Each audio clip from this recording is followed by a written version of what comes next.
જામનગરના કાલાવડ ગ્રામ્ય પંથકમાં વરસાદને પગલે જાહેર માર્ગો પર પાણી ફરી વળ્યા, વાતાવરણમાં ઠંડક પસરી।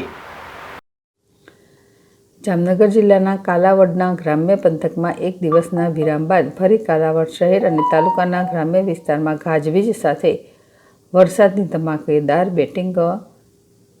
કાલાવડ તાલુકાના ધવા ગામ, આણંદપર, નિકાવા, સીસાંગ, ખાનકોટડા, મોટા વરડારા, હરિપર, દેવપુર, જામવાડી, બેડિયા, વાવડી, જસાપર, મુરીલા, ખીજડીયા સહિત અનેક ગ્રામ્ય વિસ્તારોમાં વરસાદની ધમાકેદાર એન્ટ્રી થઈ। આજે સવારથી વાદળિયું વાતાવરણ અને ઉકળાટ હતો।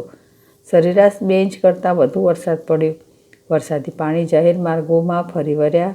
ખેડૂતોને ખેતરોમાં વાવણી ઉપર વરસાદ પડતા ધરતીપુત્રોમાં ખુશી। સતત વરસાદ પડતા વાતાવરણમાં ઠંડક પ્રસરી, લોકોને ગરમીમાંથી રાહત મળી। હર્ષલ કંદેડિયા, જેડેશ ટીવી, જામનગર।